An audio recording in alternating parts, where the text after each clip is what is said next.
Bien. Hola, mi nombre es Aldo, soy profe de historia y bueno, ya que estamos contra el tiempo en este proceso constituyente porque tenemos que ir tomando ciertas decisiones y definiciones como ciudadanía en las próximas semanas ya y viendo que para este proceso son demasiados los temas que necesitamos conocer para poder debatir, para poder proponer ideas y para poder concretar eh, un mandato que entreguemos a nuestros futuros representantes, es necesario que vayamos conociendo ciertos temas. Uno de esos temas tiene que ver precisamente con la administración del poder político y cómo vamos a ordenar el poder político, siempre sin perder el norte de que como república y como república democrática o representativa, eh, uno de los pilares fundamentales radica para el régimen republicano en la división de los poderes del Estado, en evitar la concentración. Esto surge posteriormente a las monarquías absolutas, que sabemos los abusos que tienden a haber cuando se concentra el poder en pocos o en una persona, y por tanto esa manera en que republicanamente dividimos los poderes y cómo esos poderes se van a relacionar entre sí para la administración del Estado o de los estados, eh, tiene que ver o define lo que sería el régimen de gobierno. El régimen de gobierno. Em, los poderes entre sí tienen, con esta relación de poderes en el sistema republicano, tienen hay un concepto o conceptos que son básicos para poder entenderlo, que tienen que ver con los pesos y los contrapesos que sí existen entre un poder y otro, cómo se relaciona ese poder con el otro, cómo colabora un poder del Estado con el otro a través de las instituciones que se constituyen para el ejercicio del poder.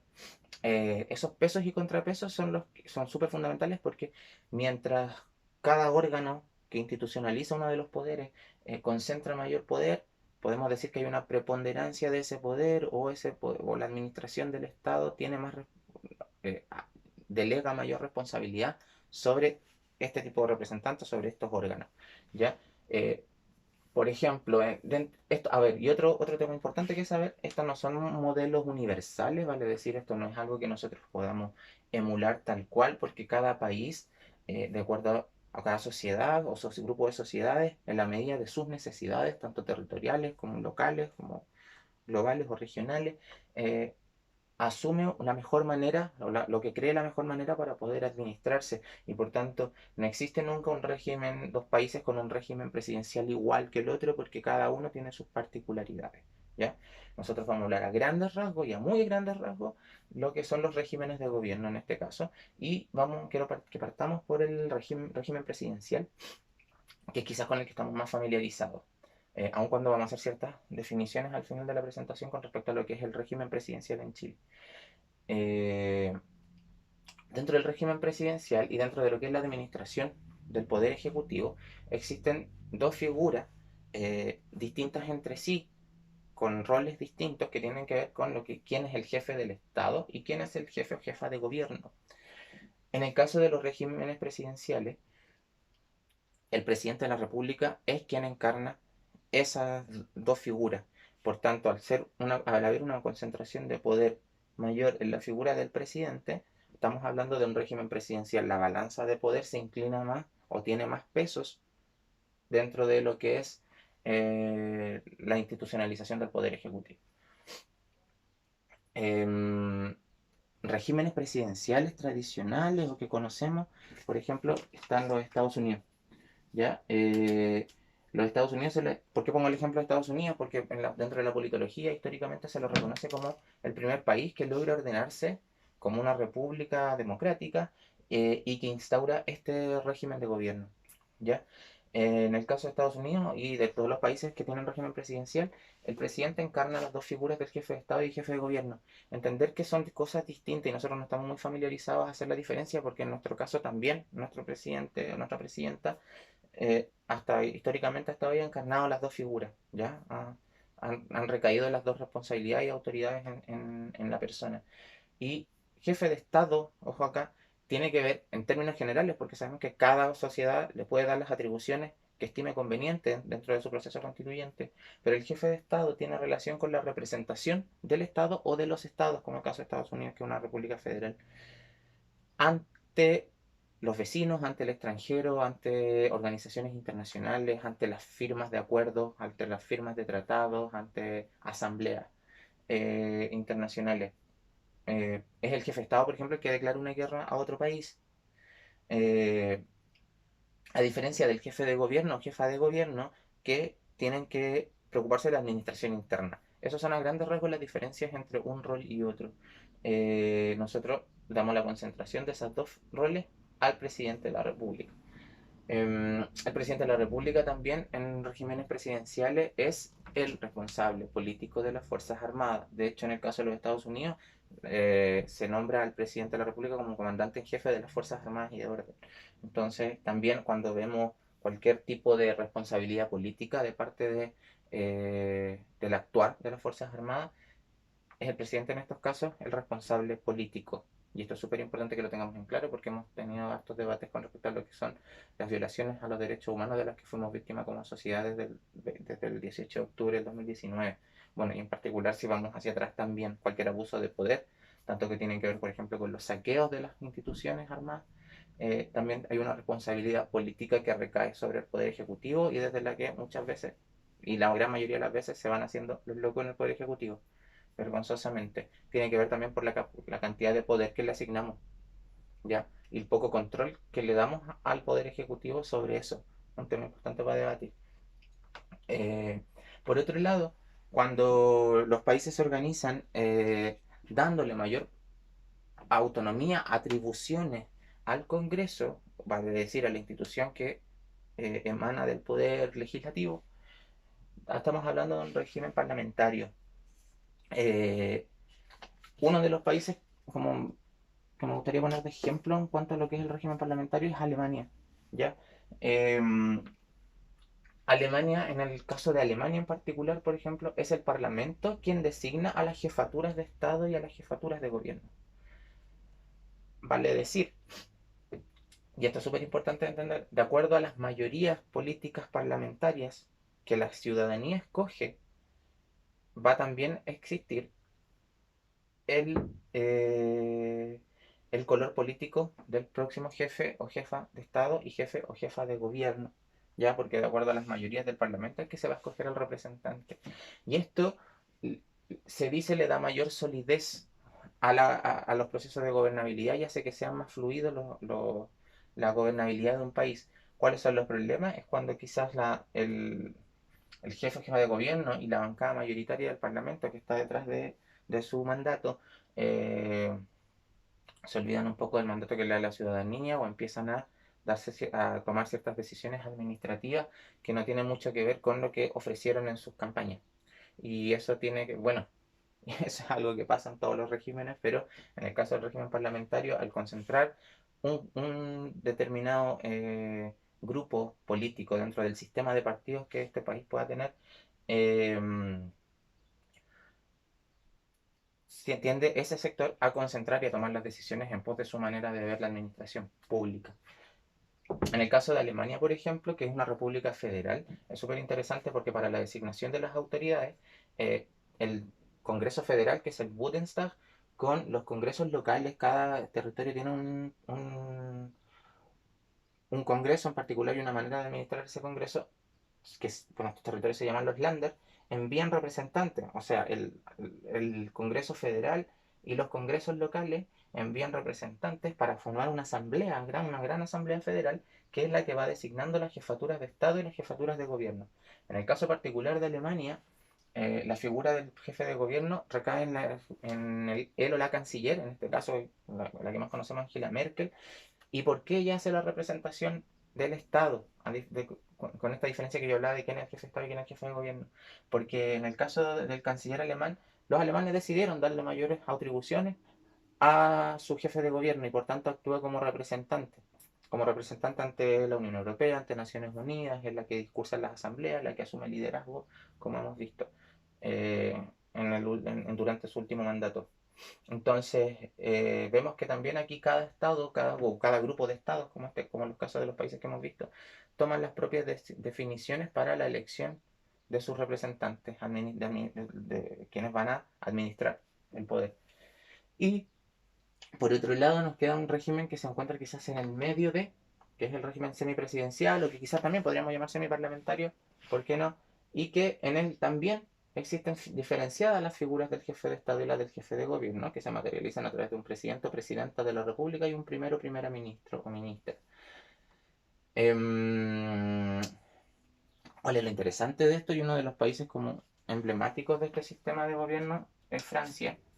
Eh, es la ciudadanía la que por voto popular, por ejemplo, elige al jefe de Estado, al presidente o la presidenta, eh, y es la Asamblea Nacional, que en este caso vendría siendo como nuestra Cámara de Diputados, la que define al jefe de gobierno o primer ministro, y por tanto eh, emana desde dos fuentes de poder distintas la administración del poder ejecutivo.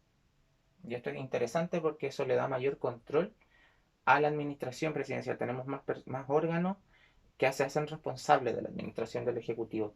Eh, en el caso de Francia, desde que ya se organizan políticamente de esta manera, han existido muy pocas veces en las que, por ejemplo, la ciudadanía elija un presidente de un color político y que la asamblea elija a un primero o primera ministra de otro color político. Por lo que ese tipo de periodos, cuando hay en el poder ejecutivo, lo administran grupos políticos distintos, se le llama cohabitación del poder y en general puede tender a una mayor ingobernabilidad. Así que eso es una de las cosas frágiles que puede emanar de este sistema. Pero esto se ha dado muy pocas veces, ¿ya? Y bueno, los franceses están como están. No sé, cada uno puede juzgar cuál es la realidad de cómo se han administrado estos países. Ahora, acá, claro, el Parlamento también tiene un control sobre el primer ministro. En estos tipos de regímenes, en regímenes semipresidencial y parlamentario, el Parlamento o el Congreso tienen atribuciones para poder, por ejemplo, poder destituir a algún miembro. Eh, y eso es súper importante también porque si contamos con un Congreso fortalecido y que represente de verdad las necesidades de sus territorios, los representantes llevan la voz con fuerza de quienes representan, cosa que en Chile, bueno, ya saben por qué estamos como estamos, eh, no sucede.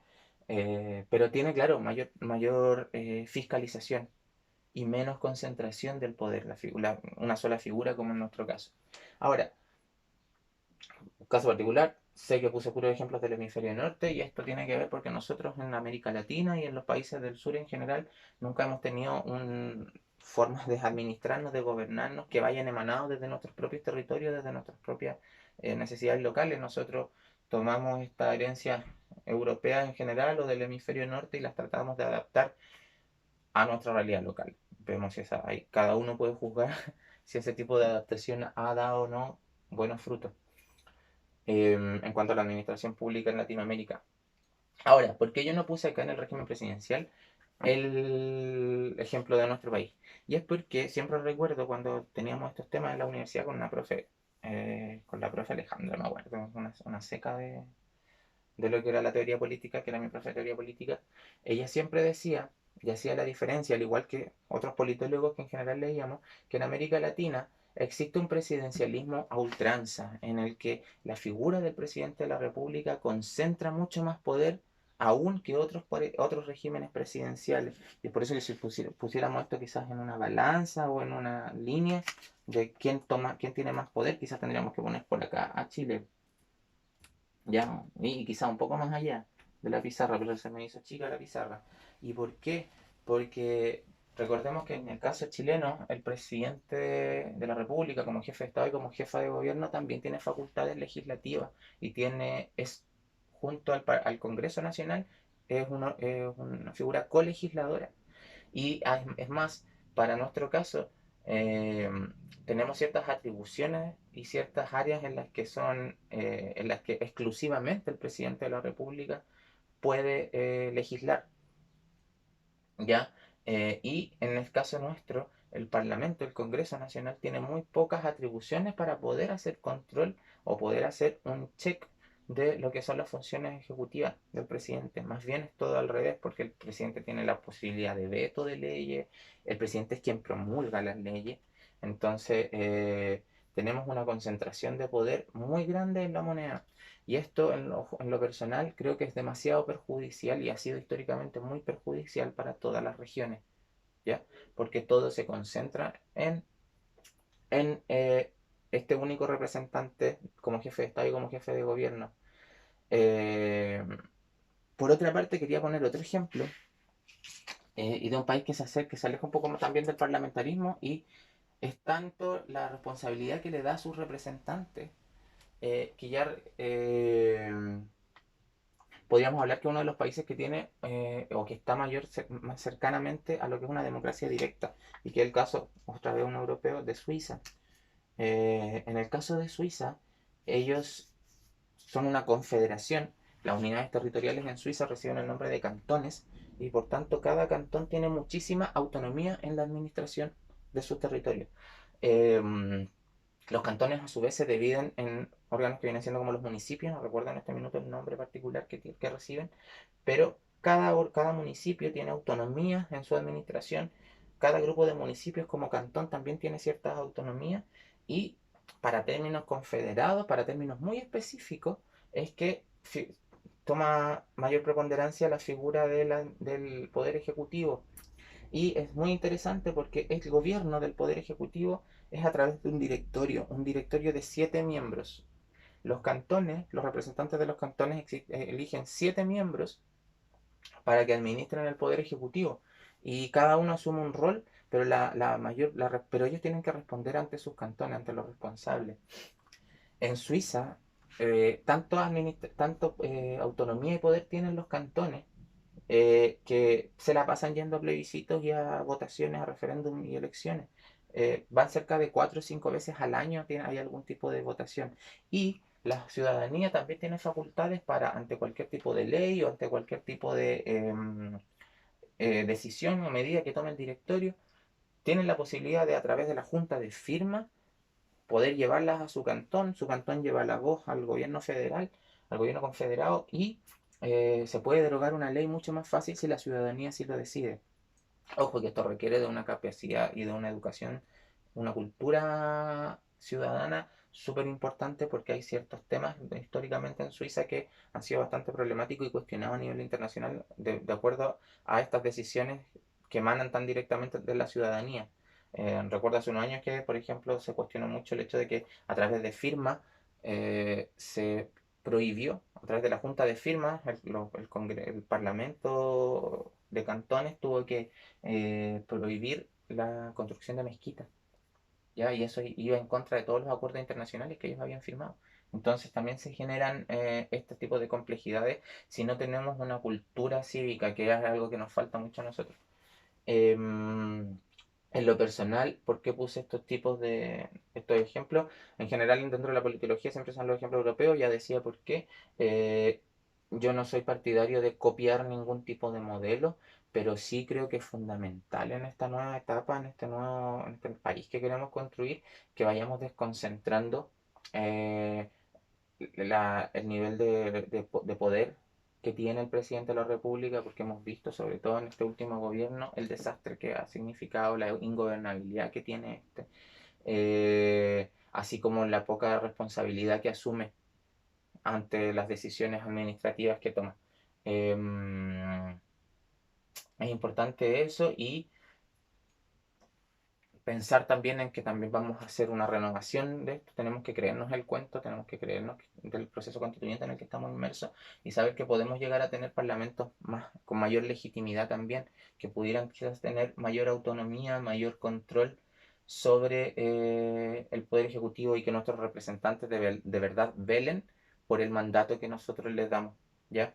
Eh, Podríamos tener, por ejemplo, un sistema en el que haya mayor control y que haya mayor fiscalización de acuerdo al mandato que se les da. Podríamos hablar de que cada representante firme un mandato público y se haga responsable de cumplir ese mandato y de representar ese mandato público, y que nosotros, más allá que por una cara, por un rostro visible, votemos por un mandato, por un programa, por ideas, por ideales que va a llevar esa persona desde su territorio. Y en pos de eso, hacer los balances con el resto de los poderes del Estado. Así es que eso, agradezco haber visto el video, y cualquier consulta, sugerencia, o duda u otro tema que creen que es importante que vayamos conociendo para este proceso constituyente, para tomar una decisión consciente, lo podemos ir sabiendo a través de los comentarios o de los mensajes. Y eso, muchísimas gracias por su atención.